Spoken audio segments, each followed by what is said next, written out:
Hi అండి. వామాకుల రసం చేసుకుందామా? చాలా సింపుల్ అండి. ఇంట్లో కూరగాయలేం లేవు, ఎలానూ లేదు. ఏం చేద్దాం అనుకున్నప్పుడు ఈ వామాకులు ఇంట్లో ఉంటే చాలండి, అయిపోతుంది రసం. ఇవి మన చెట్టు నుంచి కోసిన వామాకులేనండి. వామాకులు తీసుకున్నాము. ఈ వామాకులు శుభ్రంగా కడుక్కొని ఆరబెట్టి పక్కన పెట్టండి. ఇప్పుడు పచ్చివేనండి మిక్సీ జార్లోకి ఒక 2 స్పూన్లు, ఒక హాఫ్ స్పూన్ జీలకర్ర, కొంచెం ఒక 10 మిరియాలండి. నా దగ్గర మిరియాలు లేవు, మిరియాల పౌడర్ కొట్టుకొని ఉన్నాను. ఆ మిరియాల పౌడర్ హాఫ్ స్పూన్ వేస్తున్నాను. ఇది మిక్సీ చేసుకోవాలండి, పచ్చిదే.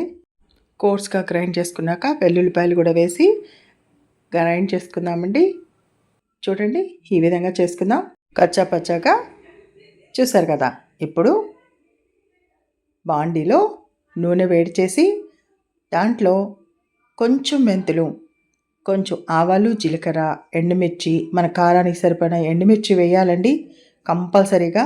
కరివేపాకు వేసి కొంచెం వేగనిచ్చి ఇప్పుడు వామాకులు వేసుకుందామండి. వామాకులు ఒక 2 మినిట్స్ ఉంటే సరిపోద్ది. అవి ఊరికే మెత్తపడిపోతాయి. చూసారా, కాస్త మగ్గింది కదా. ఇప్పుడు సరిపడినంత చింతపండు రసం వేసుకుందామండి. మనం ఎంత కావాలి అనుకుంటే అంత వాటర్ పోసుకోవాలి. దాంట్లో చిన్న బెల్లం ముక్క వేయండి, అద్భుతంగా ఉంటుంది. ఇష్టం లేని వాళ్ళు వదిలేసేయండి.